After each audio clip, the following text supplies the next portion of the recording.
Welcome back to our YouTube channel medical nurses सब। तो आज हम नर्सिंग ऑफिसर का ऑफिशियल क्वेश्चन पेपर ही सॉल्व करेंगे। तो जैसे आपको नॉरसेट में एग्ज़ाम आते हैं उसी तरीके के क्वेश्चन भी इस पेपर में थे, इसलिए पेपर आपके साथ सॉल्व किया जा रहा है। आज ऑलरेडी 19 अप्रैल हो गया है, आपके पास ज़्यादा टाइम नहीं है आपके एग्ज़ाम्स के लिए। मई में ग्रुप 5 वालों का एग्ज़ाम है और HSSC वालों का भी पेपर है, तो ये क्लास उन सभी के लिए हेल्पफुल रहने वाली है। तो इस आज की जो क्लास रहेगी मैं आपको बता दूं कि इस क्लास के अलावा जो हमारा एक सेकंड चैनल है जिस पे आपको थ्योरी बेस्ड कंटेंट प्रोवाइड करवाया जाता है। थ्योरी बेस्ड का मतलब है टॉपिक वाइज आपको 15 से 20 मिनट का एक छोटा शॉर्ट टॉपिक लिया जाता है और उसके डाउट हैं जो क्लियर किए जाते हैं। तो आप लोग इसी क्लास के कमेंट बॉक्स में बताइए कि अब आपको नेक्स्ट कौन से टॉपिक वहाँ पे शॉर्ट है जो शॉर्ट टॉपिक में क्लियर करवाया जाए, क्योंकि आप MCQ बेस्ड क्वेश्चन तो इस चैनल पर पढ़ ही लेते हैं, लेकिन थ्योरी वालों के लिए सेकंड सेपरेट चैनल खोला गया है। जो लोग थ्योरी से रिलेटेड अपने डाउट क्लियर करना चाहते हैं तो उस चैनल पे आपके डाउट है जो क्लियर किए जाते हैं। चलिए आज की क्लास को हम स्टार्ट करते हैं। फर्स्ट क्वेश्चन है यहाँ पे आपको, how many additional calorie are needed the second trimester of pregnancy. Pregnancy के सेकेंड ट्राइमेस्टर में कितनी कैलोरी की ज़रूरत पड़ेगी।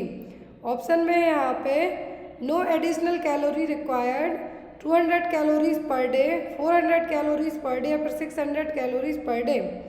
तो यहाँ पर यदि हम बात करते हैं तो यदि आपको नॉन प्रेग्नेंट स्टेट में आप तो आप 1500 से 1800 कैलोरीज तक लेते हैं, लेकिन प्रेगनेंसी में आपको जब आप फर्स्ट ट्राइमेस्टर में तो आपको कोई भी एक्स्ट्रा कैलोरी लेने की ज़रूरत नहीं है। फर्स्ट ट्राइमेस्टर में आपको कोई भी एक्स्ट्रा कैलोरी लेने की ज़रूरत नहीं है, लेकिन सेकेंड ट्राइमेस्टर की बात की जाती है तो सेकेंड ट्राइमेस्टर में आपको 200 कैलोरीज की पर डे ज़रूरत पड़ेगी। एक्स्ट्रा कैलोरी की बात की जाए एक्स्ट्रा कैलोरीज लेने की ज़रूरत आपको पड़ेगी कब, सेकेंड ट्राइमेस्टर ऑफ प्रेगनेंसी में। थर्ड की बात करें तो 500 तक, कितना 500 तक, और जब आप ब्रेस्ट फीड कराते हैं तो 550। ये क्या है, एक्स्ट्रा कैलोरीज है जो कि आपको ज़रूरत पड़ेगी जो आप नॉर्मल डाइट लेते हैं। उसके अलावा सेकेंड ट्राइमेस्टर में आपको 200 कैलोरी की ज़रूरत पड़ेगी। फर्स्ट ट्राइमेस्टर का पूछे तो no additional calorie are required. Next one is, और प्रेगनेंसी में टोटल ट्राइमेस्टर की बात करें तो 3 ट्राइमेस्टर होते हैं। यदि ड्यूरेशन की बात करें तो 280 डेज होता है, या फिर 10 लूनार मंथ कंसीडर किए जाते हैं, या फिर 42 वीक्स। क्या है, 42 वीक्स। यदि बच्चा 42 वीक के बाद पैदा होता है तो पोस्टम बेबी कहलाएगा। बिफोर 37 वीक हो जाए तो वो कहलाता है प्रीटर्म बेबी। क्लियर है, ये बेसिक से क्वेश्चन है जो आपके एग्जाम में आपको आते हैं। तो कैलोरीज में आपकी बात की जा रही है, तो यदि आपको पूछे 1 साल के बच्चे को कितनी कैलोरीज की ज़रूरत है, तो यहाँ पर 1 साल के बच्चे को पर डे 1000 कैलोरी की ज़रूरत पड़ती है अकॉर्डिंग टू बॉडी वेट के पर केजी। तो पर केजी कितना 100 किलो कैलोरी। यदि बच्चे का वजन 10 किलो है तो 1000 कैलोरीज तक। Next one is, which of the following is an example of straight rod type of bacteria. तो इनमें से कौन सा है जो स्ट्रेट और रॉड टाइप बैक्टीरिया है। ऑप्शन में है यहाँ पे इस्चरीचिया, स्ट्रेप्टोकोकाई, स्टेफाइलोकोकस या फिर बैसिलस। तो यहाँ पर कौन सा है जो कि रॉड शेप का बैक्टीरिया है। तो इनमें से जो रॉड शेप्ड बैक्टीरिया है वो कौन सा है। तो रॉड शेप्ड बैक्टीरिया है यहाँ पर, वो कौन सा होगा, होगा इकोलाई। कौन सा, इकोलाई। जो बैक्टीरिया कैसा है, रॉड शेप्ड है, वो कौन सा है, इकोलाई हो गया आपका। एंथ्रेक्स हो गया जो कि बैसिलाई कैटेगरी के बैक्टीरिया हैं। यदि आपको रॉड शेप्ड पूछे तो मतलब कि बैसिलाई पूछा है, और यहाँ पर वो क्या है, इस्चरीचिया कोलाई और इकोलाई। और साल्मोनेला टाइफी, ये मैं आपको नाम बता रही हूँ। क्लोस्ट्रीडियम बोटुलिज्म, जो कि बोटुलिज्म कॉज करेगा, वो हो गया आपका बैक्टीरिया जो कि क्या है, रॉड शेप्ड है। यदि और रॉड शेप्ड यदि आपको इकोलाई की जगह रहता है तो टाइफॉइड को मार्क कर सकते हैं, या फिर आप बैसिलस एंथ्राकोसिस के लिए मार्क भी कर सकते हैं। अब यहाँ पे बात की जाती है कोकाई की, जो कि स्फेरिकल शेप में होते हैं, मतलब गुच्छों में रहेंगे। कैसे, गुच्छों में रहेंगे। तो वो होता है स्ट्रेप्टोकोकस। स्ट्रेप्टोकोकस कैटेगरी के पूरे बैक्टीरिया, और स्टेफाइलोकोकस ओरियस से कैसे होते हैं, कोकाई शेप या फिर स्फेरिकल शेप में। यदि स्पाइरल शेप की बात करें, मतलब जिनके पीछे एक फ्लैजिला टाइप से रहेगा जो कि उनको मूव करने में हेल्प करेगा, तो वो होते हैं विब्रियो कोलेरा। क्लियर है? तो यहाँ पे यदि आपको रॉड शेप पूछे तो आपको टाइफाइड वाला बैक्टीरिया बता सकते हैं, क्लोस्ट्रिडियम बोटुलिज्म बता सकते हैं, इकोलाई बता सकते हैं। यदि आपको कोकाई शेप में पूछे, कैसे कोकाई या फिर स्फेरिकल शेप में, तो स्ट्रेप्टोकोकस और स्टेफाइलोकोकस।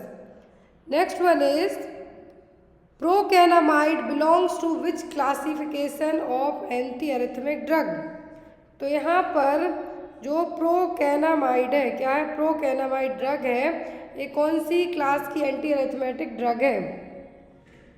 ऑप्शन में sodium channel blocker, beta blockers, calcium channel blockers या फिर अल्फा चैनल ब्लॉकर्स। तो प्रोकैनामाइड है जो कि वेंट्रिकुलर एरिथमिया या फिर सुप्रावेंट्रिकुलर एरिथमिया, इसीलिए इसको एंटी एरिथमिक ड्रग भी कहा जाता है। तो किस क्लास की ड्रग है? ये सोडियम चैनल ब्लॉकर्स की, कौन सी? सोडियम चैनल ब्लॉकर्स कैटेगरी की ये ड्रग है, और जो कि मेनली कार्डियक एरिथमिया को ट्रीट करने के लिए यूज़ की जाती है। Next one is which of the following formulas is used for calculation of dose of a drug for children. तो इनमें से कौन सा फॉर्मूला बच्चे के ड्रग को कैलकुलेट करने के लिए यूज़ किया जाता है? ऑप्शन में है यहाँ पे पार्कलैंड, डिलिंग्स, यूनिटरी या फिर हॉलीडे सैगर फॉर्मूला। सभी टाइप के फॉर्मूला यहाँ पे दिए हुए हैं। तो बच्चे की यदि आपको ड्रग डोज कैलकुलेट करना है तो जो फॉर्मूला अपनाया जाएगा वो कहलाएगा डिलिंग्स फॉर्मूला। कौन सा? Dilling's formula. और यहाँ पे अकॉर्डिंग टू दैट आपको एग्जाम में क्लार्क्स रूल आता है, तो वो भी बच्चे के ड्रग को कैलकुलेट करने में यूज़ किया जाएगा। यंग्स रूल आता है, फ्राइड्स आता है, 3 आपने पढ़े हैं। लेकिन यदि आपको इस तरीके से पूछा जाता है डिलिंग फॉर्मूला, तो आपको क्या करना है? डोज रिक्वायर्ड, और इसमें जनरली चिल्ड्रंस की बात की जा रही, तो इसमें बच्चे 4 साल से ज़्यादा की एज के बच्चों की मेडिसिन है जो कैलकुलेट की जाती है। के लिए यदि मेडिसिन की बात की जा रही है तो यहाँ पर जो फॉर्मूला यूज़ होगा वो होगा Dilling's formula. According to that formula 4 to 20 years age group के बच्चे यहाँ पे इंक्लूड किए जाएंगे, जिसमें dose required equal to adult dose into age in years divided by 20। क्या है? Adult dose into age in years, मतलब बच्चे की एज कितनी ईयर की है वो डिवाइडेड बाय 20। नेक्स्ट यहाँ पे देखिए एक इमेज ऐड की गई है, इसमें आपको पूरे फॉर्मूला जो कि बच्चों में मेडिसिन कैलकुलेट करने के लिए यूज़ किए जाते हैं इन्फेंट्स और चिल्ड्रन में। तो यदि बात की जाती है इन्फेंट्स के लिए, इसके लिए इन्फेंट्स के लिए तो सबसे ज़्यादा जो फॉर्मूला यूज़ किया जाता है इन्फेंट्स में वो होता है Freud's formula. Freud's formula. Dealing formula 4 से 20 साल के एज ग्रुप के बच्चे के लिए यूज़ किया जाता है। फिर यहाँ पे आता है आपको यंग्स फार्मूला। क्या है? यंग्स फार्मूला, जो कि यूज़ किया जाता है जिन बच्चों की उम्र 2 साल से 12 साल तक हो उनके लिए। क्लियर है? Next one is what is the name of the small sac of connective tissue lined with synovial membrane that produce the synovial fluid। तो कौन सा स्मॉल सैक है कनेक्टिव टिश्यू के यहाँ पर रहेगा जो कि साइनोवियल फ्लूइड का प्रोडक्शन करेगा? वर्सा, फेसिया या फिर कार्टिलेज या फिर फैसिलाई। तो यहाँ पर क्या होगा?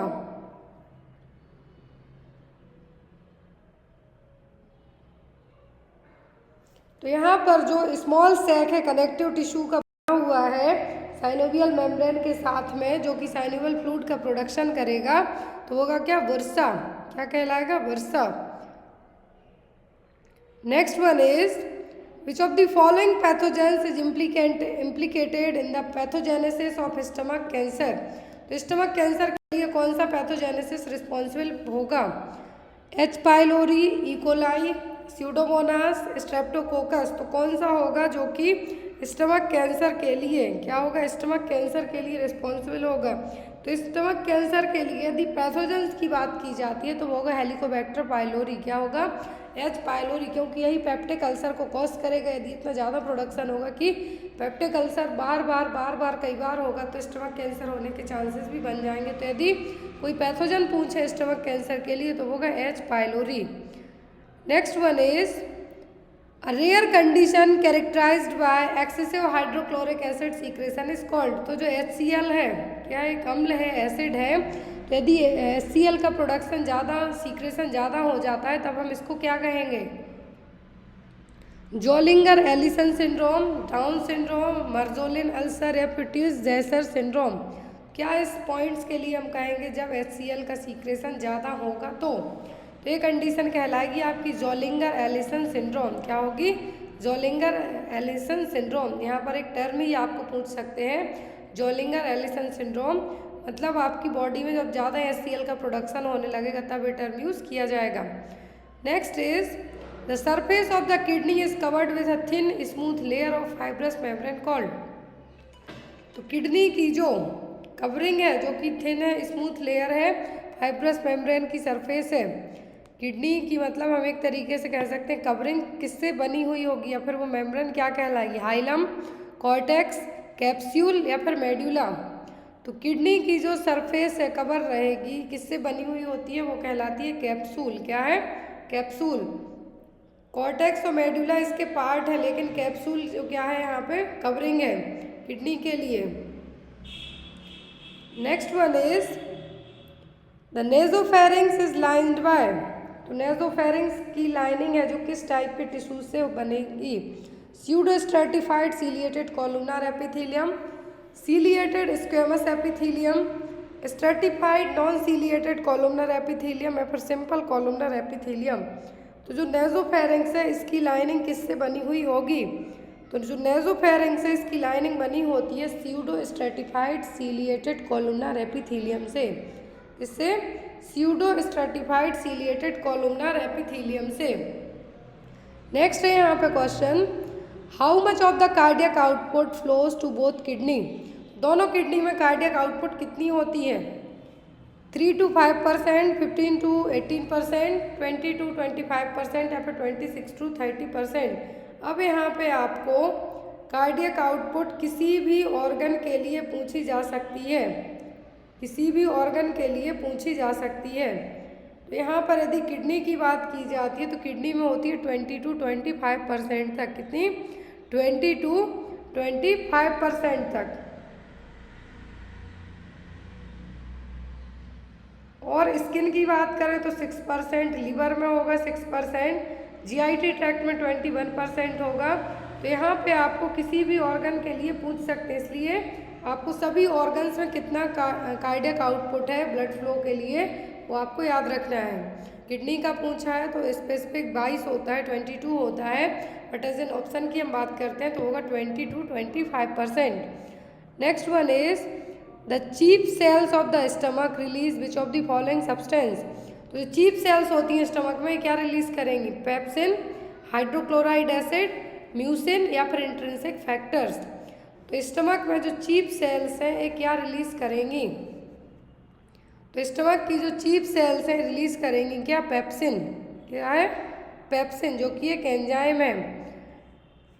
Next is which of the following is essential to make a patient relaxed and comfortable for a physical examination. तो यदि किसी पेशेंट का आपको फिजिकल एग्जामिनेशन करना है तो क्या है जो पेशेंट को कंफर्टेबल करेगा और रिलैक्स रखेगा, offer a glass of water, encourage patient to empty the bladder before examination, encourage the patient to maintain supine position, encourage patient to have a small snack। क्या है जो पेशेंट को relax और comfortable करेगा। तो यदि जब भी आप पर्सन का फिजिकल एग्जामिनेशन करते हैं तो सबसे पहले यदि पर्सन का फिजिकल एग्जामिनेशन करते हैं तो सबसे first priority according to option आपकी होगी कि ब्लैडर को वो अपने एम्प्टी रखे बिफोर एग्जामिनेशन। यदि इन केस फिजिकल एग्जामिनेशन में आपने यहाँ पे ब्लैडर के यहाँ पे चेक किया, लोअर एरिया चेक किया, तो ऐसे केस में आपको क्या होगा, उतना बेटर फील नहीं होगा असिस्ट करने के टाइम पे, और जो जिसका असेसमेंट हो रहा है वो भी अनकम्फर्टेबल रहेगा। तो उसको कंफर्टेबल देने के लिए आप क्या कहेंगे कि आप पहले अपना ब्लैडर है जो एम्प्टी कीजिए। Next one is which of the following instrument is use to assess the hearing acuity of a person. Hearing acuity की बात हो रही है, ना कि कान चेक करने की बात हो रही है। हियरिंग एक्यूटी यदि चेक करना है कौन से इंस्ट्रूमेंट से करेंगे, ऑटोस्कोप, फ्लैश लाइट, परकसन हैमर या फिर टर्निंग फोक। तो यहाँ पर हियरिंग एक्यूटी की बात की जा रही है तो ऑटोस्कोप तो ईयर विजुअलाइजेशन के लिए यूज़ किया जाएगा, लेकिन यहाँ पर ट्यूनिंग फोक क्या होगा, ट्यूनिंग फोक आप जब बजाएंगे, साउंड करेंगे, तो उससे आप जो वाइब्रेशन होंगे जिसके कारण पर्सन को फील होगा हियरिंग को लेके, सुनाई देने को लेके, तो उससे आप हियरिंग एक्यूटी असेस कर सकते हैं। तो यहाँ पर आपका आंसर क्या होगा? Tuning folk. Next is how does a nurse assertion that the capillary रिफलिंग time is deviated from normal indicating artery insufficiency. तो यहाँ पर जो असर्शन है कैपिलरी रिफलिंग टाइम को लेके वो क्या है? Nail returns to its normal color in 1 second. Nail returns to its normal color in 1.5 second. The nail return to its normal color in less than 2 second. तो एक कैपिलरी रिफलिंग टाइम आप अपने से भी चेक कर सकते हैं। अपने थंब को लीजिए, आगे की तरफ को थोड़ा सा प्रेस कीजिए और वो देखिए कितने टाइम के अंदर है जो रिफलिंग टाइम है। जो पहले आप प्रेस करेंगे तो वाइट टाइप से दिखेगा, देन आप लीव आउट करेंगे तो डायरेक्ट पिंक टाइप का हो जाएगा। तो क्या कैपिलरी रिफलिंग है। और जो यहाँ पे आपका आंसर बनेगा वो होगा returning time is 5 second. Normal colour होगा कितने में? 5 सेकेंड में। Next is which of the following is a nurse electing when the client flexes each arm and it tries to extend it as the nurse attempt to keep the arm in flexion. तो यहाँ पर कौन सा term है जो nurse के लिए पता करेगा कि जो आप क्या कर रहे हैं? फ्लेक्शन कर रहे हैं। क्लाइंट फ्लेक्स ईच आर्म्स, आप अपनी दोनों आर्म्स हैं जो क्या कर रहे हैं? फ्लेक्स कर रहे हैं और देन आफ्टर आप उनको एक्सटेंड ऊपर की तरफ करने की कोशिश कर रहे हैं। तो यहाँ पर कौन सा पॉइंट होगा कि पता चलेगा कि आप कौन सी मसल्स को यहाँ पे अपना चेक कर रहे हैं? Deltoid, biceps muscle strength, triceps muscle strength या फिर ग्रिप स्ट्रेंथ। तो यहाँ पे आप फ्लेक्शन के लिए कौन सी, फ्लेक्शन के लिए बात की जा रही, फ्लेक्शन के लिए कौन सी मसल्स को चेक कर रहे हैं? तो वो है आपकी ट्राइसेप मसल्स की स्ट्रेंथ को। किसके लिए? ट्राइसेप्स मसल की स्ट्रेंथ के लिए। आपका what is the most important sign of heat stroke in an adult client. तो एडल्ट क्लाइंट के लिए हीट स्ट्रोक का इम्पॉर्टेंट साइन कौन सा है? हीट स्ट्रोक कब होगा? जब आप बहुत ही ज़्यादा धूप में, जो कि गर्मियों में सबसे ज़्यादा होने के चांसेस होंगे, तो हीट स्ट्रोक में एडल्ट क्लाइंट में क्या साइन देखने को मिलेंगे? Severe diaphoresis, hypoxia, hot dry skin या डिक्रीज इन हार्ट रेट। तो यहाँ पर बात की जा रही है किसकी? हीट स्ट्रोक की। तो हीट स्ट्रोक का जो साइन होगा वो होगा हॉट और ड्राई स्किन। क्या होगा? हॉट और ड्राई स्किन। हार्ट रेट बढ़ेगी, आपकी बॉडी बहुत ज़्यादा हॉट रहेगी, स्किन ड्राई होगी और पसीना बिल्कुल भी नहीं आएगा, जो कि हीट स्ट्रोक का साइन है। डायफोरोसिस का मतलब बहुत ज़्यादा स्वेटिंग होना। Next one is while performing an abdominal examination for a client with abdominal pain, what is the sequence of examination? abdominal assessment के लिए सीक्वेंस पूछा गया है कि क्या सीक्वेंस होना चाहिए। ऑप्शन में यहाँ पे इंस्पेक्शन, पाल्पेशन, परकशन, ऑस्कल्टेशन या फिर inspection, auscultation, palpation and percussion. तो यहाँ पर जो आपका सही सीक्वेंस होगा एब्डोमिनल एग्जामिनेशन के लिए होगा सबसे पहले क्या करना? Inspection, auscultation, palpation and next one is the percussion. आपको ये सीक्वेंस किसी भी एग्जाम में पूछ सकते हैं, या तो आपको सीधा प्रोसीजर करके दिखाया जा सकता है यदि आप नॉर्सेट का पेपर दे रहे हैं कि आप इसको अरेंज कीजिए कि कौन सा यहाँ पे सीक्वेंस सही है, या तो प्रोसीजर डायरेक्ट करके दिखा सकते हैं या फिर सीक्वेंस आपको पूछ सकते हैं। तो यहाँ पर ये आपको इमेज बेस्ड में भी आ सकता है या फिर आपको डायरेक्ट सीक्वेंस बेस्ड में भी आ सकता है। Next and most important question जो आपके नॉर्सेट में आने के चांसेस रहेंगे इस साल, वो which phase of Korotkoff sound is recommended by the American Heart Association as an indication of diastolic pressure in adult. तो यहाँ पर एडल्ट पर्सन में कोर्टकॉफ साउंड की कौन सी फेज है जिसमें डायस्टोलिक प्रेशर है जो सुनाई देगा? ऑप्शन में है यहाँ पे phase first, phase third, phase fourth या फिर फेज फिफ्थ। तो कौन सी फेज होगी यहाँ पे? कौन सी फेज होगी यहाँ पे जिसमें डायस्टोलिक प्रेशर एडल्ट्स में इंडिकेट करेगी? Phase first, phase third, phase fourth या फिर फेज 5? कौन सी फेज होगी जो कि इस साउंड को रिप्रेजेंट करेगी? तो वो होगी फेज नंबर 5। देखिए अब कोर्टकॉफ साउंड में कौन सा यहाँ पे पता चलेगा कि यदि सिस्टोलिक के लिए बात करें, सिस्टोलिक पूछते हैं तो फेज फर्स्ट, कौन सी phase first? The first loud tapping sound heard systolic blood pressure. क्या है? सिस्टोलिक ब्लड प्रेशर आपको सबसे पहले सुनाई देगा। फिर यहाँ पे आपको आता है सेकंड फेज मतलब सॉफ्टनिंग। क्या है? सेकंड फेज है मतलब सॉफ्टनिंग। जब आप ब्लड प्रेशर चेक करते हैं तो वही वाले साउंड की यहाँ पे बात की जा रही है आपको। तो यदि कॉर्टिकोप साउंड की बात की जा रही है, जब भी आप बीपी चेक करते हैं तो इस यहाँ पे आप क्या कर सकते हैं, इस तरीके से आपको फेज पूछी जा सकती है। फर्स्ट जो साउंड आएगा वो क्या होगा? सिस्टोलिक ब्लड प्रेशर का साउंड, लाउड टैपिंग साउंड होगा। सॉफ्टिंग मतलब weakened clapping sound and soft wind like murmur. फिर जो सेकंड फेज होगी सॉफ्ट साउंड होगा जो कि मरमर टाइप से रहेगा। फिर थर्ड होगा शार्पनिंग, जैसे मरमरिंग जो साउंड है वो क्या हो जाएगा? डिसअपियर होगा। जो सेकंड फेज में आपने सुना ब्लोइंग जैसे हवाएं चलती हैं उस तरीके का आपको शार्प साउंड सुनाई देगा। फोर्थ होगा मफलिंग, जो कि टोन है, आप जो सुन रहे हैं टोन धीरे धीरे कम होगी। लास्ट में डायस्टोलिक बीपी, डायस्टोलिक प्रेशर, सभी साउंड चले जाएंगे। डायस्टोलिक बीपी है जो चेक हो गए यहाँ पे। तो ये फेज हो गई। यदि आपको सिस्टोलिक प्रेशर की फेज पूछें तो फर्स्ट होगी, सेकेंड में बीक क्लैपिंग साउंड होगा, थर्ड में आपको वाइंड लाइक साउंड होगा जैसे हवाएं बह रही हो वैसे, चौथे में मफलिंग साउंड होगा और फिफ्थ में होगा आपको डायस्टोलिक प्रेशर साउंड। तो यहाँ पर वही पूछा है कि indication of diastolic pressure in adults, तो वो की phase fifth. Next is which of the following is the most reliable core body temperature measurement site. तो कौन सा है जो कोर बॉडी टेम्परेचर के लिए सही साइट है? रेक्टम, माउथ, एक्जिला या फिर स्किन। तो सबसे कोर बॉडी टेम्परेचर की बात की जाती है तो जो कोर बॉडी टेम्परेचर का मतलब है कि एक्यूरेट बॉडी टेम्परेचर बताएगा होगा रेक्टम एरिया। कौन सा? Rectum area. As compare to axilla के रेक्टम का जब आप टेम्परेचर चेक करेंगे तो वो आपका ज़्यादा ही निकलेगा, कम कभी भी नहीं आएगा। 0.5 का डिफरेंस देखने को मिलेगा सीधा सीधा। तो यहाँ पर कोर बॉडी टेम्परेचर यदि पूछते हैं तो वो होगा रेक्टम का। Next is which is an example of alkylating agent. तो इनमें से एल्केलाइटिंग एजेंट कौन से हैं? क्लोराम्ब्यूसिल, मिथोट्रैक्सेट, विनक्रिस्टिन या फिर 5-फ्लोरोयूरेसिल। तो कौन से हैं जो एल्केलाइटिंग एजेंट हैं? तो यहाँ पर जो एल्केलाइटिंग एजेंट है वो क्या है? यहाँ पर वो क्लोराम्ब्यूसिल जो कि कीमोथेरेपी में यूज़ की जाने वाली ड्रग है, जो कि क्रोनिक लिम्फोसिस्टिक जो कैंसर है उसको ट्रीट करने के लिए यूज़ की जाएगी।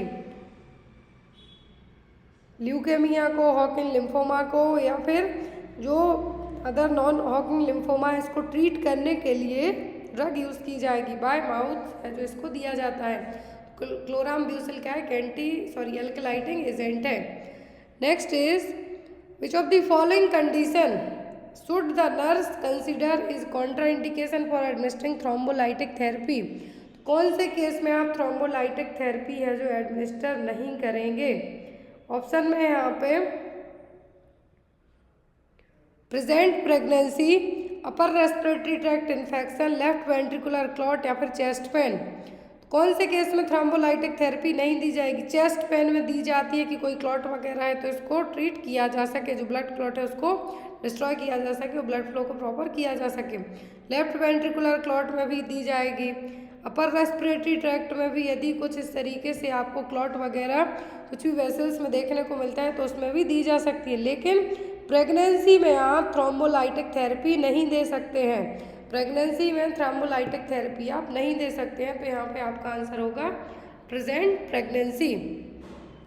Next is which of the following device is used to immobilize the cervical spine in case of spinal injury in patient। यहाँ पे क्वेश्चन ध्यान से देखिए कि कौन सी डिवाइस यूज़ की जाएगी सर्वाइकल स्पाइन को इमोबिलाइज करना है यदि कुछ स्पाइनल इंजरी हुई है पर्सन को। तो ऑप्शन में है halo vest, spinal bracing, thrombo ocular orthosis या फिर जेवेट brace.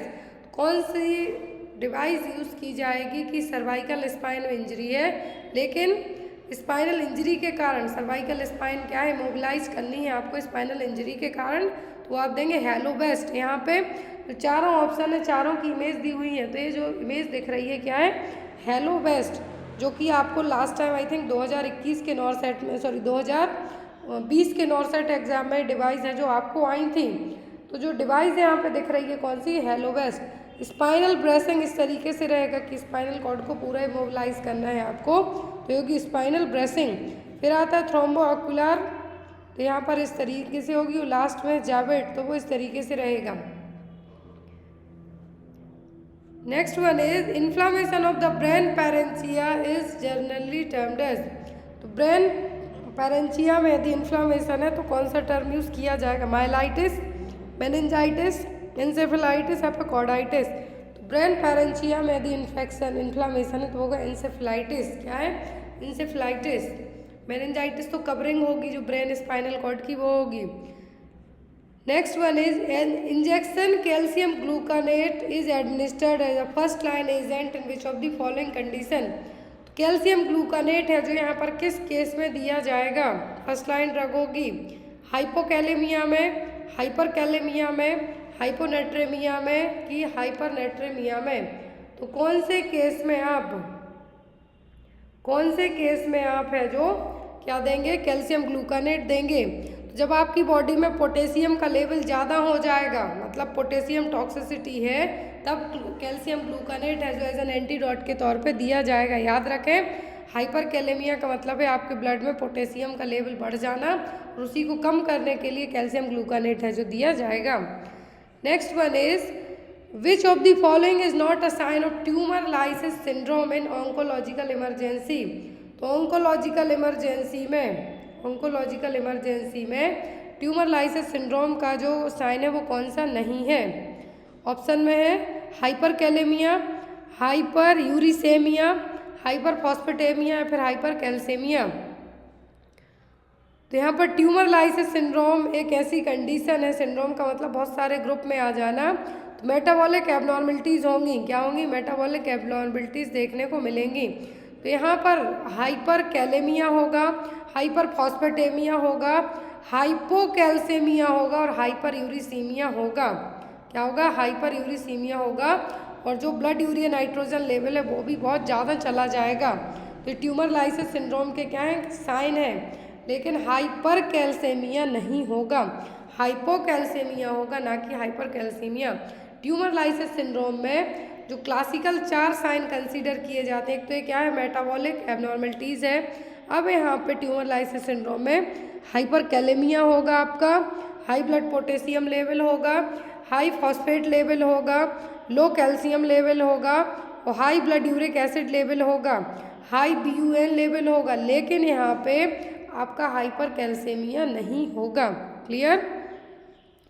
Next is which of the following action confirm the removal of pressure from the pressure transducer while monitoring invasive arterial pressure.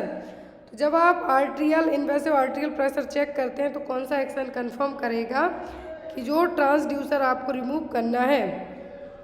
Keeping the transducer at phlebostatic axis, zeroing the transducer, flushing the invasive catheter frequently, removing the air bubbles from the catheter. तो यहाँ पर आपका जो सही confirm होगा removal of pressure के लिए होगा जीरोइंग द ट्रांसड्यूसर। क्या होगा? Zeroing the transducer. Next one is while caring for a patient on mechanical ventilation, which of the following range of endotracheal tube cuff pressure is maintained? Mechanical ventilator में जो endotracheal tube दी गई है तो कफ pressure कितना होना चाहिए? 5 to 10 centimetre H2O, 10 to 15 centimetre H2O, 15 to 20 centimetre H2O या फिर 20 to 25 सेंटीमीटर H2O। जब आप मैकेनिकल वेंटिलेटर की बात की जा रही है तो ET ट्यूब भी लगेगी। अब ET ट्यूब लगी है तो जो कप प्रेशर है वो कितना होना चाहिए? 20 से 25 सेंटीमीटर H2O। कितना? 20 to 25 सेंटीमीटर H2O। यहाँ पर आपको सेपरेट क्वेश्चन नहीं है, बट आपको बताना है लेबर रूम का टेम्परेचर कितना होगा। कई बार हमने पढ़ा है, इसलिए मैंने आपको हिंट दिया है कि आप लोग आज के कमेंट बॉक्स में मोस्टली लोग यही कमेंट करें कि लेबर रूम का टेम्परेचर कितना होगा।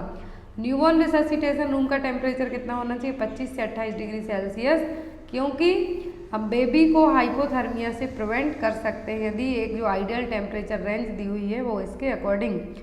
Next one is which programme deals with community screening of children for 4 years। तो कौन सा प्रोग्राम है? क्वेश्चन है यहाँ पर कौन सा प्रोग्राम है जिसके तहत हम बच्चों की स्क्रीनिंग करते हैं, तो जिसमें 4 Ds हैं जो इंक्लूड रहेंगे। ऑप्शन में है यहाँ पर राष्ट्रीय किशोर स्वास्थ्य कार्यक्रम, राष्ट्रीय बाल स्वास्थ्य कार्यक्रम, या फिर सुरक्षित मातृत्व आश्वासन, नवजात शिशु सुरक्षा कार्यक्रम। तो ये कार्यक्रम हमने अभी विद इन 1 वीक पहले ही पढ़े हैं पूरे कार्यक्रम। तो यहाँ पर आपको बताना है कि किस प्रोग्राम के तहत हमें जो 4D स्क्रीनिंग करेंगे बच्चों की। तो वो है यहाँ पर राष्ट्रीय बाल स्वास्थ्य कार्यक्रम। क्या है? राष्ट्रीय बाल स्वास्थ्य कार्यक्रम। इसके तहत जन्म से लेके 18 साल तक के एज ग्रुप के बच्चे, बेनिफिशियर्स ग्रुप आपसे पूछा जाए तो birth to 18 years age group के बच्चों में 4Ds हैं जो कवर किए जाते हैं। वो 4D क्या हैं? Defect at birth, deficiencies, disease, developmental delay including the disabilities. तो ये क्या है? 4Ds हैं जो कि आपको एग्जाम में आते हैं, या तो एक्सेप्ट करके क्वेश्चन देंगे या फिर RBSK का फुल फॉर्म पूछ सकते हैं, लॉन्च कब हुआ था, या फिर RBSK का लोगो आपको दे सकते हैं। तो RBSK प्रोग्राम हमने 10 बार पढ़ा है, तो आपको पूरा याद होना चाहिए। तो राष्ट्रीय बाल स्वास्थ्य कार्यक्रम के beneficiaries birth to 18 years age group तक के बच्चे हैं। इसमें 4Ds के तहत जो defect at birth, deficiency, developmental delay, 4 Ds हैं जो इंक्लूड होते हैं। वो फुल फॉर्म क्या है? राष्ट्रीय बाल स्वास्थ्य कार्यक्रम। पूरे प्रोग्राम हमने पढ़े हैं, चारों प्रोग्राम। यहाँ पर आपको चारों प्रोग्राम है जो अपने क्लियर करके रखना है। राष्ट्रीय किशोर स्वास्थ्य कार्यक्रम, RBSK, सुरक्षित मातृत्व आश्वासन और नवजात शिशु सुरक्षा कार्यक्रम। Next one is home based newborn care includes care children up to the age of days per year. तो होम बेस्ड न्यूबॉर्न केयर में बच्चों की जो एज है, यहाँ पर कहा है कि किस एज ग्रुप में केयर जो बच्चों को दी जाएगी, तो पर ईयर, पर डे के हिसाब, डेज पर ईयर के हिसाब से कितनी केयर दी जाएगी होम बेस्ड न्यूबॉर्न केयर में? 28, 42 days per year, 60 days per year, या फिर 1 डे पर ईयर। तो यहाँ पर है home based newborn care include care children up to the age of. तो यहाँ पर कितने दिन पर ईयर है जो केयर देनी है? 42 डेज तक। कितना? 42 days per year. Next question है यहाँ पर, this system digitize the entire vaccine stock management, their logistic and temperature tracking at all level of vaccine storage. Question है यहाँ पर वैक्सीन को लेके है कि वैक्सीन स्टोरेज को लेके हर एक लेवल पर, चाहे आप PSC में स्टोर करते हो, डिस्ट्रिक्ट हॉस्पिटल में स्टोर करते हो, या फिर जो अलग अलग जगह है आप वैक्सीन को भेजेंगे, तो पूरा यहाँ पर वैक्सीन का एक टेम्परेचर ट्रैकिंग सिस्टम होगा। तो वो क्या कहलाएगा? Electronic vaccine intelligence network, electrical vaccine intelligence network, electronic vaccine vial network, या फिर इलेक्ट्रॉनिक वैक्सीन इंटरनल नेटवर्क। तो यहाँ पर जो आपको बताना है कि जो इलेक्ट्रॉनिक और यहाँ पर लॉजिस्टिक भी है और टेम्परेचर को रिकॉर्ड करेगा वैक्सीन के लिए, तो वो क्या है? तो यहाँ पर इसका आपका आंसर होगा इलेक्ट्रॉनिक वैक्सीन इंटेलिजेंसी नेटवर्क। क्या है? इलेक्ट्रॉनिक वैक्सीन इंटेलिजेंसी नेटवर्क, जिसको यदि शॉर्ट फॉर्म में हम कहते हैं तो ईविन। एग्जाम में आपको आ सकता है ईविन का फुल फॉर्म। तो क्या है? Electronic vaccine intelligence network. एक तरीके की टेक्नोलॉजी है, इनोवेटिव टेक्नोलॉजी, जिससे वैक्सीन की सप्लाई को प्रॉपर हम जो कर सकें। तो यहाँ पर ईविन आपको कैसा लिखा रहेगा? ई स्मॉल लेटर से रहेगा, VIN कैपिटल से रहेंगे। तो क्या है? इलेक्ट्रॉनिक वैक्सीन इंटेलिजेंसी नेटवर्क है। और यहाँ पर आपको ministry of health and family welfare ने 2015 में इसके लिए लाया था, जिससे वैक्सीन की सप्लाई को पूरे कंट्री में प्रॉपर तरीके से हम जो कर सकें। तो यहाँ पर आपके लिए याद रखना होगा ईविन यदि आता है तो क्या है? Electronic vaccine intelligence network. Next one is which is the sign of severe dehydration. तो यहाँ पर सीवियर डिहाइड्रेशन का साइन कौन सा है? स्किन टर्गर, सनकैन फॉन्टेनेल, हाइपोटेंशन, या फिर लेथार्जी। तो डायरेक्ट यदि आपको इस तरीके से क्वेश्चन पूछें, मैंने आपको सीवियर डिहाइड्रेशन के बहुत सारे साइन बताए थे कि यदि बच्चों में पूछें तब आपको अलग बताना है, एज ज़्यादा है तब आपको अलग बताना है। तो यहाँ पर यदि सीवियर डिहाइड्रेशन का साइन पूछा है, डायरेक्ट पूछते हैं सीवियर डिहाइड्रेशन, तो वो क्या होगा? सनकैन फॉन्टेनेल सीवियर डिहाइड्रेशन का साइन यदि पूछा है। और जो साइन यहाँ पर सभी हैं डिहाइड्रेशन के, लेकिन माइल्ड, मॉडरेट, सीवियर 3 कैटेगरी में जब डिवाइड करेंगे तो मोस्टली एग्जाम में सीवियर का ही पूछते हैं। तो क्या है? सनकैन फॉन्टेनेल। अब यहाँ पर 3 कैटेगरी बताई हुई हैं। नो डिहाइड्रेशन, दैट मीन्स बच्चा हो या बड़े हो प्रॉपर तरीके से हाइड्रेट है। सम और माइल्ड में क्या रहेगा, 2 या 2 से ज़्यादा सिम्टम देखने को मिलेंगे। यहाँ पर साफ काटू या रेस्टलेसनेस होगी, इरिटेबिलिटी, सनकैन आइज होंगी, ड्रिंक्स ईगरली, ये याद रखना है, एग्जाम में क्वेश्चन आता है। यदि बच्चा बहुत ईगरली पानी पी रहा है तो किस टाइप का डिहाइड्रेशन होगा, तो होगा मॉडरेट डिहाइड्रेशन। और skin pinch goes back slowly, और मतलब जब आप स्किन पिंच करेंगे तो धीरे धीरे वापस हो जाएगी। लेकिन जब सीवियर डिहाइड्रेशन में, जब बॉडी सीवियरली डिहाइड्रेट हो, तब क्या होगा, जब आप स्किन पिंच करेंगे हाथ की या पाँव की तो बहुत ही स्लो, मोर देन 2 सेकेंड से ज़्यादा का टाइम लगेगा वापस जाने में। पानी पीने का है जो अनेबल रहेंगे या फिर बहुत ही कम पिएंगे। सनकैन आइज होंगी, लिथार्जिक भी होंगे, अनकॉन्शियस भी हो सकते हैं, और सनकैन फॉन्टेनल है जो देखने को मिलेगा। तो ये सब साइन क्या है डिहाइड्रेशन की सीवियरिटी के। Next one is the drug of choice for treatment of falciparum malaria. तो फाल्सीपेरम मलेरिया को हम कौन सी मेडिसिन से ट्रीट कर सकते हैं, वैंकोमाइसिन, क्विनिन, क्लोरोक्विन या फिर नन ऑफ द अबव। जो फाल्सीपेरम मलेरिया है इससे हम ट्रीट करेंगे इसको क्लोरोक्विन से। क्लोरोक्विन के साथ एग्जाम में आपको आता है कि कौन सा है जो सॉल्यूशन दे सकते हैं हम, तो वो ग्लूकोज। याद रखना है आपको, क्लोरोक्विन के साथ है जो जनरली डॉक्टर क्या देते हैं, glucose. Next one is population at block level. Question देखिए ध्यान से, थोड़ा सा क्वेश्चन चेंज किया गया है। तो यहाँ पर क्वेश्चन है पॉपुलेशन एट ब्लॉक लेवल, तो ब्लॉक लेवल पर कितनी पॉपुलेशन होगी। 50 village 1000 population, 100 village 10,000 population, 1000 village 1 lakh population, 100 village 10 lakh population, sorry 1 lakh population. तो यहाँ पर आपको बताना है कि ब्लॉक लेवल पर कितनी पॉपुलेशन होगी। तो जो ब्लॉक लेवल है, ब्लॉक लेवल पर पॉपुलेशन कितनी होगी, 100 गांव होंगे और 100 गांव की 1 लाख पॉपुलेशन होगी। यहाँ पर याद रखना है आपको। तो हमने sub centre, primary health centre और कम्युनिटी हेल्थ सेंटर को पढ़े हैं। अब यदि आपको इस तरीके से थोड़ा सा ट्रिकी क्वेश्चन आ जाए जो कि CHC से ही रिलेट करता हुआ है, तो यहाँ पर ब्लॉक लेवल पर पूछ लेते हैं कितना होगा, 100 गांव 1 लाख पॉपुलेशन।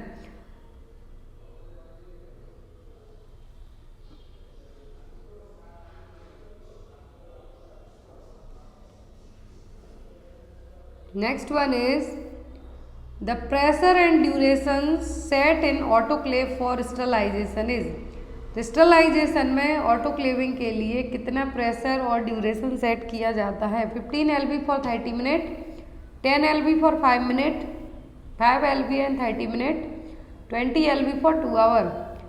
टेम्परेचर कितना यूज़ किया जाता है, 120 डिग्री सेल्सियस। कितना, 120 डिग्री सेल्सियस। ड्यूरेशन होता है 20 से 30 मिनट तक का। प्रेशर की बात करें तो 15 LB।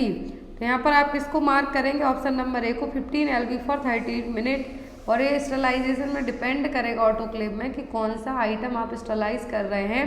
20 to 30 मिनट यहाँ पर क्या होती है, एवरेज दी जाती है। Next one is early sign of hypoglycemia in patient. तो हाइपोग्लाइसीमिक पेशेंट का अर्ली साइन क्या होगा, थ्रस्ट, डायफोरेसिस, लिथार्जिक या फिर हाइपोटेंशन। तो हाइपोग्लाइसीमिया में क्या होगा, ग्लूकोज लेवल बहुत ज़्यादा डाउन हो जाएगा। तो हाइपोग्लाइसीमिया में पेशेंट को क्या देखने को मिलेगा, डायफोरेसिस, दैट मीन्स बहुत ज़्यादा स्वेटिंग है जो देखने को मिलेगी। पाल्पिटेशन होगा, हार्ट रेट बढ़ी हुई मिलेगी आपको देखने के लिए।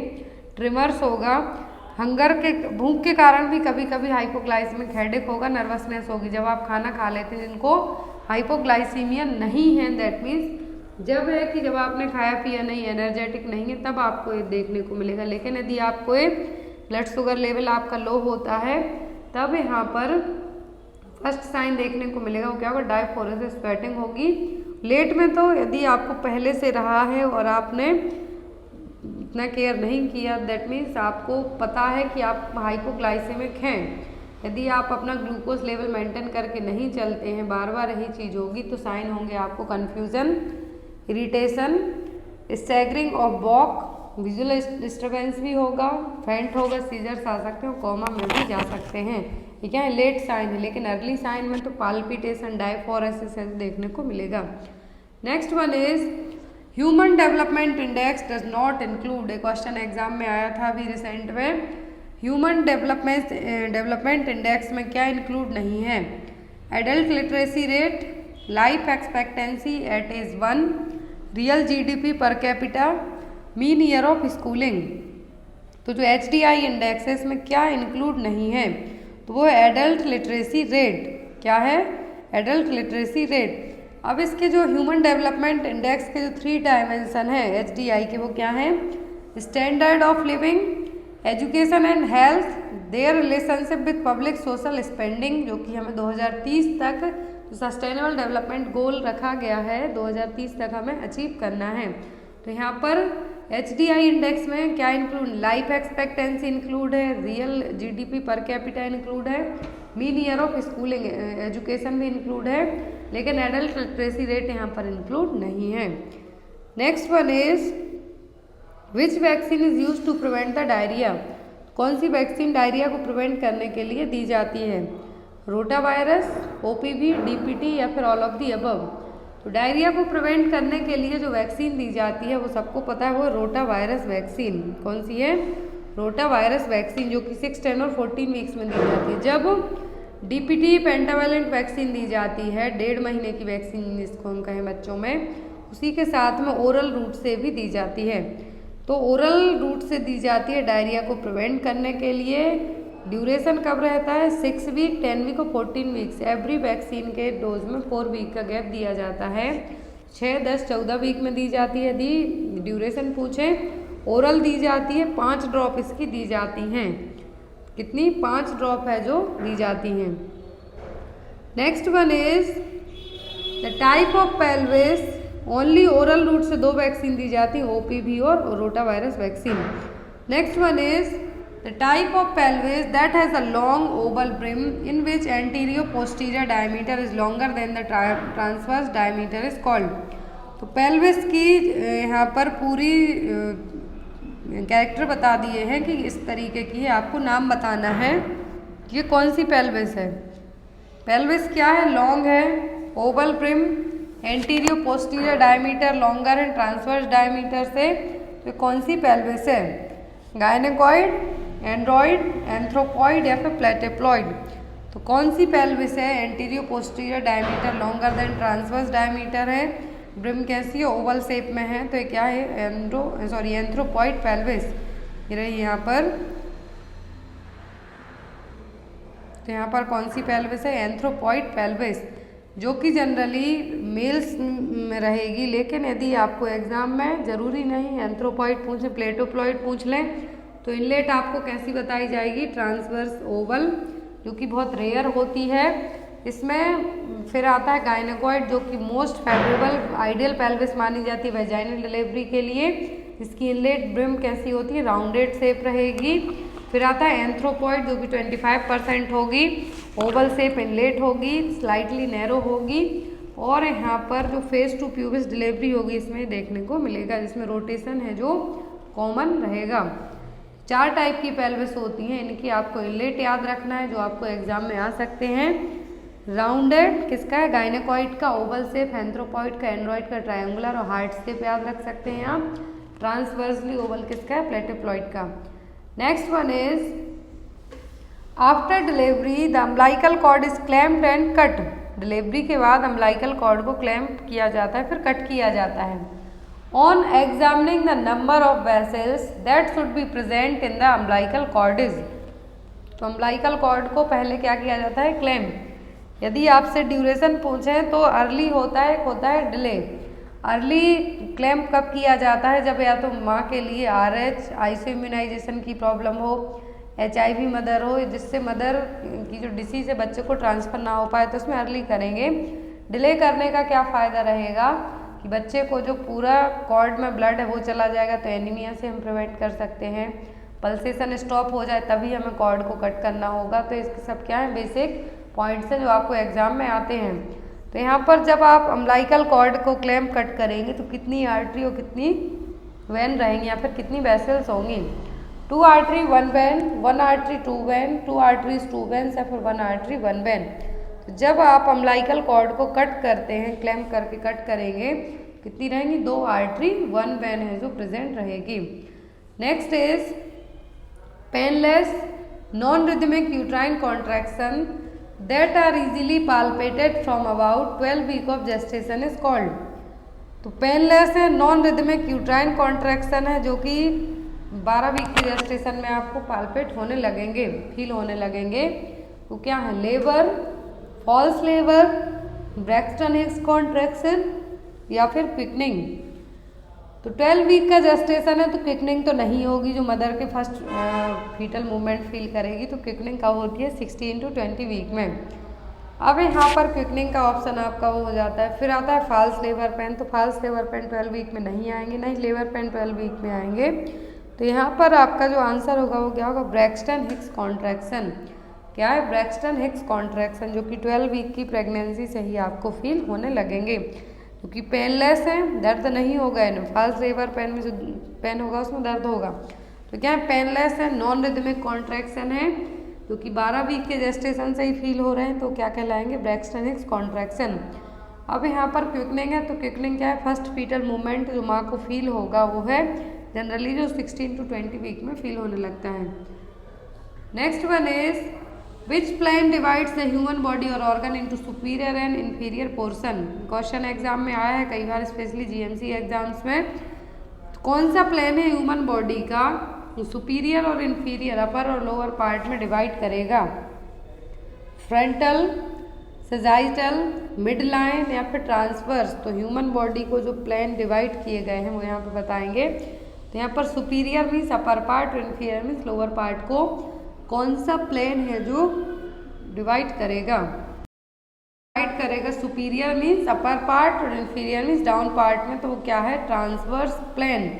यहाँ पर आपको अब ये तीनों प्लेन याद रखने हैं, एग्जाम में आते हैं और इनका अदर नेम क्या है, ये तो मेन चीज़ है जो आपके एग्जाम में आती है। तो यहाँ पर ऑप्शन में सभी के नाम दिए, फ्रंटल, सेजाइटल, मिड लाइन और ट्रांसवर्स। अब यहाँ पर जो लोअर पार्ट और अपर पार्ट में डिवाइड करेगा हम उसको क्या कहेंगे? ट्रांसवर्स प्लेन है, जो ग्रीन कलर से दिख रहा है। ये आपकी बॉडी को अपर पार्ट और लोअर पार्ट में डिवाइड कर रहा है। तो क्या हो जाएगा? Transverse plane. इसको हम क्या कहते हैं? क्रॉस सेक्शनल और हॉरिजॉन्टल प्लेन। ट्रांसवर्स प्लेन को क्या कहते हैं हम?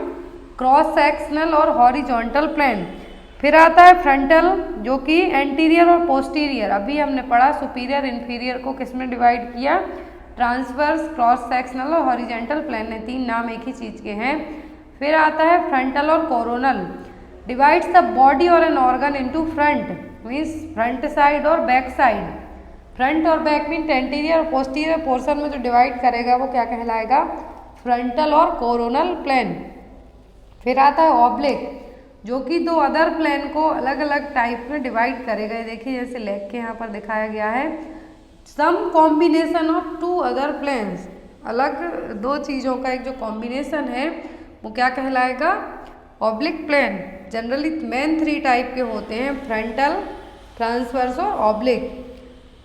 Next one is what is the minimum gap between 2 dose of any kind of vaccine. तो जब आप कोई सी भी वैक्सीन एडमिनिस्टर करते हैं तो एटलीस्ट मिनिमम गैप कितना होना चाहिए? 4 वीक का, 8 वीक का, 9 वीक का या फिर 10 वीक का। तो इम्यूनाइजेशन शेड्यूल के अकॉर्डिंग यदि हम बात करते हैं तो जो गैप दिया जाता है, क्या होता है? जो गैप दिया जाता है वैक्सीनेशन में, तो बच्चों में ओनली MMR वैक्सीन को छोड़ के, इसको MMR और मीजल्स वैक्सीन को छोड़ के बाकी सभी वैक्सीन में 4 वीक का गैप ही दिया जाता है। ओनली मीजल्स ऐसी वैक्सीन है जिसमें 3 महीने का गैप है जो दिया जाता है 2 डोज के बीच में। उसमें ऐसा नहीं होता कि आपने फर्स्ट डोज 9 महीने में लगा दिया, सेकंड आप कब लगा दें? 10 महीने में लगा दें, तो ऐसा नहीं होता। जो मीजल्स वैक्सीन है उसमें एटलीस्ट 3 मंथ का गैप है जो दिया जाता है। Next one is the kind of food in which a person और ग्रुप लिव्स इज कॉल्ड। किस टाइप का फूड है जिस पर पर्सन और ग्रुप है जो जिंदा रहेंगे? न्यूट्रिशन, डाइट, डाइटिक या फिर all of the above. Nutritious food क्या कहलाएगा? वो न्यूट्रिशियस फूड और nutrition. Next is during pregnancy deficiency of which of the following leads to NTD. तो एनटीडी है जो प्रेगनेंसी में किसकी कमी के कारण बच्चे को होगा? Neural tube defect, calcium, folic acid, iron या फिर जिंक। न्यूरल ट्यूब डिफेक्ट है जो किसकी कमी के कारण होगा? यदि प्रेग्नेंट स्टेज में आपने नहीं लिया तो होगा फॉलिक एसिड। कंसीव करने से लेके ही डॉक्टर एडवाइस करते हैं फॉलिक एसिड, क्यों? जिससे बेबी की जो न्यूरल ट्यूब है, स्पाइनल कॉर्ड है, वो प्रॉपर डेवलप हो। और नहीं हो पाती है तब क्या कंडीशन होगी? एनटीडी। फिर एनटीडी की अलग अलग कैटेगरीज होती हैं, वो आपको बच्चे को है जो डेवलप हो सकती हैं। प्रिवेंट कैसे कर सकते हैं? फॉलिक एसिड सप्लीमेंट्स लेके। किसके कारण होंगी? फॉलिक एसिड की कमी के कारण। और यहाँ पर एक टेस्ट होता है जिससे पता चलता है कि एनटीडी है, नहीं तो वह अल्फा फीटोप्रोटीन। मैटरनल सीरम में यदि एएफपी का लेवल, अल्फा फीटोप्रोटीन का लेवल बढ़ा हुआ रहता है, दैट मीन्स बच्चे को क्या है? एनटीडी कम रहेगा, दैट मीन्स क्या है? Down syndrome. Next is a positive early sign, early diagnosis of pregnancy is based on the presence of. तो पॉजिटिव साइन यहाँ पर कहा है प्रेगनेंसी को लेके, दैट मीन्स प्रेगनेंसी पॉजिटिव है या नहीं। कौन सा साइन होगा? Quickening, fetal heart rate, Chadwick sign, chorionic gonadotropin. तो यहाँ पर पॉजिटिव अर्ली डायग्नोसिस कहा है प्रेगनेंसी को लेके। सबको लगेगा एचसीजी होगा, लेकिन नहीं। एचसीजी इवन अबॉर्शन भी हो जाता है, तब भी आप यदि यूपीटी टेस्ट करेंगे तो आपके ब्लड में, आपकी यूरिन टेस्ट में आपको क्या रहेगा? एचसीजी हार्मोन है जो प्रेजेंट रहेगा, आपको लगेगा आप प्रेग्नेंट है। इवन तो यहाँ पर और कुछ मोलार प्रेगनेंसी होती हैं जिसमें भी एचसीजी का लेवल बढ़ा हुआ रहेगा। तो यदि क्विकनिंग की बात करें तो क्विकनिंग है 16 to 20 वीक में फील होगा। चैडविक साइन है जो कंफर्म नहीं कर सकता प्रेगनेंसी को, क्योंकि प्रोबेबल साइन में आएगा। पॉजिटिव साइन में क्या होगा? Fetal heart rate. 3 टाइप के साइन होते हैं, प्रिजम्पटिव, प्रोबेबल और पॉजिटिव। तो यदि पॉजिटिव पूछते हैं तो फीटल हार्ट रेट आपका है जो कंफर्मेटरी साइन होना चाहिए, फीटस का विजुअलाइजेशन होना चाहिए, जो कि आप यूएसजी से कर सकते हैं। लेकिन यहाँ पर प्रिजम्पटिव, दैट मीन्स आप प्रिज्यूम कर रहे हैं, आपको लगता है कि प्रेग्नेंट हैं बट कंफर्म नहीं है। तो कौन से साइन होंगे? Amenorrhoea, fatigue, nausea, vomiting, breast changes, quickening and urinary frequency. तो क्या होगा? प्रिजम्पटिव। आपने इनको प्रिज्यूम किया। प्रोबेबल का मतलब जो एग्जामिनर है उसने चेक किया, तो क्या होंगे? Goodell's, Chadwick, Hegar's, ballottement, positive pregnancy test, Braxton Hicks contraction. तो क्या होगा? प्रोबेबल। लेकिन जब पॉजिटिव मीन्स प्रेगनेंसी कंफर्म है 100%, तब क्या होगा? फीटल हार्ट रेट है जो आपको सुनाई देगी। यूएसजी करेंगे तो फीटस है जो विजुअलाइज होगा। Next one is the sign of true labour is. तो ट्रू लेबर के साइन क्या हैं? Fetus drops into brim of pelvis. Uterine contractions are regular and effective. Spontaneous rupture of membrane occurs. Mucus plug expelled from the cervix. तो true labour के sign कौन से हैं? तो ट्रू लेबर पेन में क्या होगा? यूट्राइन कॉन्ट्रैक्शन रेगुलर होंगे, इफेक्टिव होंगे, उनकी फ्रिक्वेंसी भी तेज रहेगी, इंटेंसिटी भी तेज होगी। तो यहाँ पर ट्रू लेबर पेन के साइन क्या हो जाएंगे? Uterine contraction regular and effective. True labour pain और फॉल्स लेबर पेन में, जो ट्रू लेबर पेन में यूट्राइन कॉन्ट्रैक्शन आएंगे, रेगुलर होंगे, प्रेडिक्टेबल होंगे, लेकिन रेगुलर फॉल्स लेबर पेन में होंगे। दैट मीन्स आप रेस्ट करेंगे या कुछ करेंगे तो ठीक हो जाएंगे। और जो ट्रू लेबर पेन आते हैं वो हमेशा लोअर बैक साइड से आएंगे, फिर लोअर एब्डोमेन में आएंगे, लेकिन फॉल्स लेबर पेन कभी भी लोअर एब्डोमेन से नहीं आएंगे। और जो ट्रू लेबर पेन होंगे, चाहे आप रेस्ट कर लो, बैठ लो, खा लो, वो ठीक नहीं होंगे, कंटिन्यूसली आते जाएंगे। दैट मीन्स इनका ड्यूरेशन, इंटेंसिटी और फ्रिक्वेंसी जैसे जैसे टाइम बढ़ेगा और ये तेज होते जाएंगे, लेकिन इसमें फॉल्स लेबर पेन में नहीं होगा। मेन साइन क्या होता है इसमें? ट्रू लेबर पेन में 3 चीज़ें बेसिकली याद रखना है कि ब्लड फ्लो देखने को मिलेगा, म्यूकस डिस्चार्ज होगा ट्रू लेबर पेन में। लेबर पेन में जो यूट्राइन कॉन्ट्रैक्शन होंगे धीरे धीरे फास्ट होते जाएंगे, सर्वाइकल चेंजेस देखने को मिलेंगे, सर्विक्स है जो डायलेट होना स्टार्ट कर देगी। Next one is what is the average duration of first stage of labour in primigravida. तो प्रीमी ग्रेविडा मदर में फर्स्ट स्टेज का कितना ड्यूरेशन होगा लेबर के लिए? 12 आवर, 6 आवर, 10 आवर या फिर 15 आवर। तो प्रीमी ग्रेविडा मदर की बात की जा रही है यदि, तो प्रीमी ग्रेविडा में फर्स्ट स्टेज कितने टाइम के लिए रहेगी? 12 घंटे के लिए। देखिए यहाँ पर प्रीमी ग्रेविडा में फर्स्ट स्टेज 12 आवर रहेगी, मल्टी ग्रेविडा में 6 आवर हाफ हो जाती है, क्योंकि ऑलरेडी सर्विक्स प्रीवियसली डिलीवरी के कारण क्या रहती है, एफास्टमेंट रहेगा वहाँ पर आपको। सेकेंड स्टेज होगी 2 आवर की प्रीमी में, मल्टी ग्रेविडा में 30 मिनट की। सेकेंड स्टेज का, फर्स्ट स्टेज का मतलब क्या होगा, सर्विक्स डायलेट होना। सेकेंड स्टेज में क्या होगा, बेबी एक्सपल्सन होगा, सर्विक्स डायलेट से लेके बेबी एक्सपेल्ड होगा। 2 घंटे लगेंगे, 30 मिनट लगेंगे मल्टी ग्रेविडा में। थर्ड स्टेज में क्या होगा, जो प्लेसेंटा है वो बाहर आएगा। प्रीमी और मल्टी ग्रेविडा में दोनों में 15 मिनट का टाइम, 15 मिनट का टाइम लगेगा। लेकिन यदि इनकेस यहाँ पर 15 मिनट कहा है, थर्ड स्टेज ऑफ लेबर में भी प्लेसेंटा 30 मिनट तक भी बाहर नहीं आता है, तब उसको क्या कहते हैं, रिटेंड प्लेसेंटा। फिर उसको मैनुअली है जो रिमूव करेंगे। Next one is retained placenta, most common reason भी हो सकता है पीपीएच के लिए, किसके लिए, सेकेंडरी पीपीएच के लिए। Next is which stage of labour start from full dilatation of cervix and end with expulsion of fetus from birth canal is known as. तो लेबर की कौन सी स्टेज है, स्टार्ट होगी सर्विक्स के फुल डायलिटेशन से, एंड होगी baby के एक्सपल्सन से। तो कौन सी, birth canal, that means vagina के थ्रू जो बेबी डिलीवर हो रहा है, तो वहाँ से सर्विक्स डायलेट हो गई पूरी। इतनी होती है cervix full dilate 10 centimetre, 10 centimetre cervix dilate है, बेबी बाहर आ गया है। तो कौन सी स्टेज है, फर्स्ट, सेकंड, थर्ड या फिर फोर्थ। तो ये कौन सी स्टेज होगी, ये कहलाएगी second stage of labour. 4 stage होंगी। फर्स्ट में सर्वाइकल डायलिटेशन स्टेज होगी, सेकंड में सर्वाइकल डायलिटेशन से लेके बेबी के एक्सपल्सन तक की स्टेज होगी, थर्ड में बेबी एक्सपल्सन से लेके प्लेसेंटा एक्सपल्सन तक की स्टेज होगी, और फोर्थ स्टेज में प्लेसेंटा एक्सपेल्ड आउट होने से लेके 4 घंटे तक की जो पीरियड होगा क्या कहलाएगा, फोर्थ स्टेज ऑफ लेबर या फिर observationary stage. Next is in IMNCI green colour code case management strategy indicated. तो IMNCI में 3 कलर कोड हमने पढ़े हैं। तो IMNCI में जो ग्रीन कलर कोड है वो क्या इंडिकेट करेगा, child need the specific management, child need medication and patient treatment, child needs no medicine advice home care, या फिर कॉल द फिजिशियन। तो यहाँ पर IMNCI में जो ग्रीन कलर कोड यूज़ किया जाएगा, तो बच्चे के लिए कौन सा ट्रीटमेंट ज़रूरी है, तो वो है यहाँ पर no more medicine advice the home care. मान लीजिए डायरिया का कोई पेशेंट जाता है तो उसको ORS दे दिया जाएगा और बच्चे को कहा जाएगा कि ऑब्जर्व कीजिए और घर पर ही ट्रीट कीजिए। तो यदि ग्रीन कलर कोड यहाँ पर है तो क्या है, बच्चे को मेडिसिन की ज़रूरत नहीं है, ओनली होम केयर से ही वो ठीक हो जाएगा। अब यहाँ पर जो बेनिफिशियर्स IMNCI के एग्जाम में आते हैं तो इसमें 2 ग्रुप होते हैं।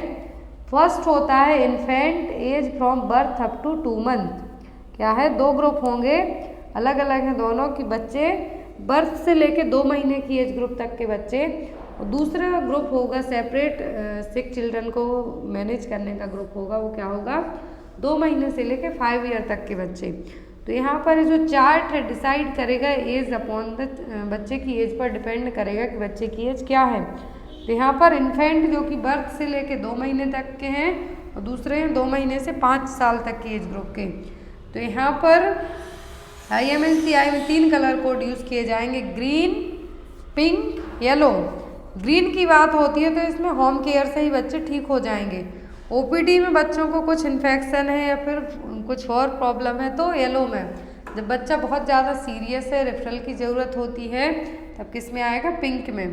तो यदि आपको कहा जाता है रेफरल सर्विसेज की ज़रूरत है तब हम क्या कहेंगे, पिंक कलर कोड चूज़ करेंगे। OPD में ठीक होगा तो वो ओरल ड्रग्स से हो सकता है। होम मैनेजमेंट में बच्चे को ज़्यादा मेडिसिन नहीं दी जाएंगी, फीड कीजिए, फॉलोअप करवाइए और डेंजर साइन के लिए आप ऑब्जर्व कीजिए। Next one is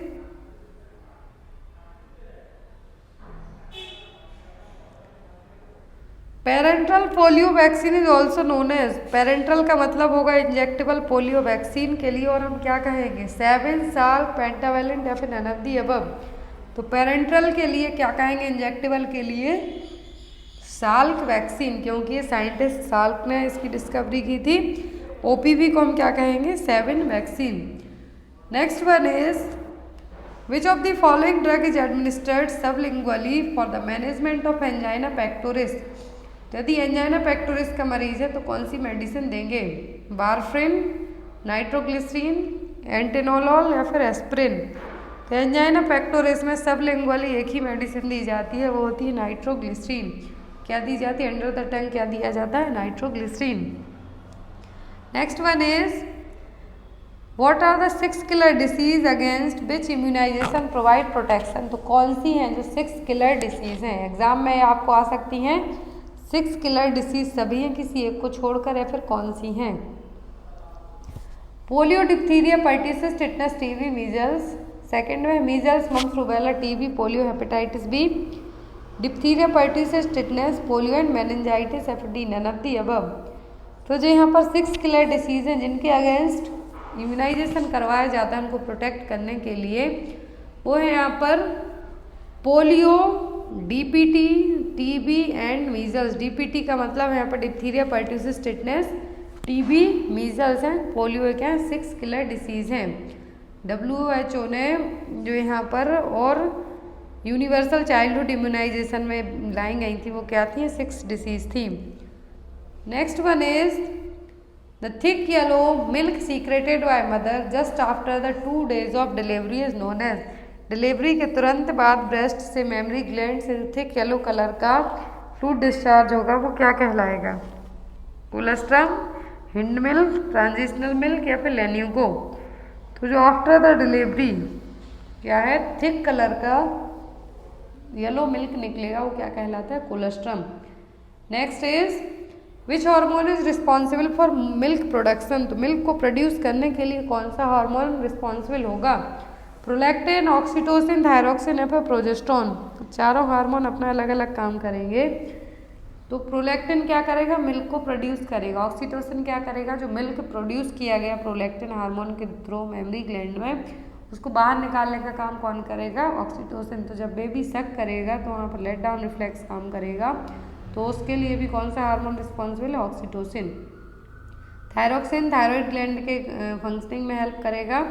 progesterone normal pregnancy को कंटिन्यू करने में हेल्प करेगा। Next one is crawling of an infant occurs at age group. तो क्राउलिंग बच्चे रेंगना कब स्टार्ट कर रहे हैं? 8 से 9 महीने में, 2 से 3 महीने में, 4 से 5 महीने में, कि 6 से 8 महीने में? तो क्राउलिंग इन्फेंट स्टार्ट करेंगे 8 to 9 मंथ में। कब? 8 to 9 मंथ में। ग्रोथ एंड डेवलपमेंट का क्वेश्चन है यहाँ पर। क्राउलिंग, क्रैपिंग एग्जाम में आते हैं आपको। तो क्राउलिंग पूछे तो 8 से 9 महीने में, यदि नेक होल्डिंग पूछे तो 2 to 3 मंथ में। Next one is which medicine is used to inhibit the milk secretion from breast after the delivery. बहुत ही अच्छा क्वेश्चन है कि कौन सी मेडिसिन यूज़ की जाएगी यदि डिलीवरी के बाद माँ अपने बच्चे को ब्रेस्ट फीड नहीं कराना चाहती, या फिर उसको कुछ मेडिकल प्रॉब्लम हो या फिर कुछ पर्सनल इशू हो, जो भी रीज़न हो, वो अपने बच्चे को फीड नहीं कराना चाहती, तो हमें उस मिल्क सीक्रेशन को इनहिबिट करना है, स्टॉप करना है। जो मिल्क ब्रेस्ट मिल्क में बन रहा है तो उसको हम कौन सी मेडिसिन दे के स्टॉप कर सकते हैं? ब्रोमोक्रिप्टिन से, मिथार्जिन से, एस्ट्रोजन से या फिर ऑल ऑफ दी अबव से। जो मेडिसिन यूज़ की जाएगी वो क्या होगी? ब्रोमोक्रिप्टिन। क्या होगी? ब्रोमोक्रिप्टिन। ब्रेस्ट मिल्क की बात हो रही है तो ब्रेस्ट मिल्क में जो कोलेस्ट्रम रहता है उसमें 8.6% प्रोटीन होगा, 2.3% फैट होगा, कार्बोहाइड्रेट 3.2% होगा, वाटर 86% प्रेजेंट होगा। स्क्रीनशॉट ले लें आप इसका या फिर अपनी नोटबुक में लिख लें। एग्जाम में आता है कि कोलेस्ट्रॉल में कितना प्रोटीन होगा? 8.6%, फैट 2.3%, कार्बोहाइड्रेट 3.2%। इम्यूनोग्लोबुलिन ए है जो ओनली ब्रेस्ट मिल्क में प्रेजेंट होगा। प्लेसेंटा को क्रॉस ओनली IgG कर सकता है, लेकिन मिल्क में क्या होगा? ब्रेस्ट मिल्क में IgA। और ब्रेस्ट मिल्क का जो मेजर प्रोटीन है वो कौन सा? वे प्रोटीन या फिर lacto albumin. Next is which content present in breast milk that protect from baby to parasitic infection just like a malaria. तो ब्रेस्ट मिल्क में कौन सा ऐसा कंटेंट रहेगा जो बेबी को पैरासाइटिक इन्फेक्शन से प्रिवेंट करेगा? पाबा, IgA, IgG या फिर लैक्टोफेरिन। तो पैरासाइटिक इन्फेक्शन क्या होते हैं? मलेरिया, जो कि पैरासाइट के थ्रू होंगे। तो यहाँ पर जो मलेरिया है या फिर कोई अदर पैरासाइटिक इन्फेक्शन है तो ब्रेस्ट मिल्क का कौन सा कंटेंट उससे प्रोटेक्ट करेगा? तो होगा PABA, para amino benzoic acid. Exam में आता है आपके लिए। आंसर आप लोग कमेंट बॉक्स में देंगे। What is the recommended duration of carotid pulse check by health care provider for an adult victim during cardiopulmonary resuscitation? तो CPR के टाइम पे आप कैरोटिड पल्स कितनी ड्यूरेशन तक चेक करेंगे? तो सबसे पहले यदि आपको एक क्वेश्चन और बनता है यहाँ से कि यदि आप किसी भी पर्सन में क्या कर रहे हैं, यदि पर्सन अनकॉन्शियस है तो सबसे पहले कौन सी पल्स चेक करेंगे? नेक के यहाँ कैरोटिड पल्स। अब यहाँ पे क्वेश्चन है कि आप किसी पर्सन को CPR देने वाले हैं विक्टिम को, एडल्ट विक्टिम को, कितने टाइम तक करेंगे? 5 to 10 second, 10 to 15, 15 to 20 second या फिर 20 to 25 second. So I hope आपको आज की क्लास अच्छी लगी और जो भी आपके डाउट्स हैं तो आप कमेंट बॉक्स में कमेंट्स करके पूछ सकते हैं। Thank you for watching us. Bye bye, take care.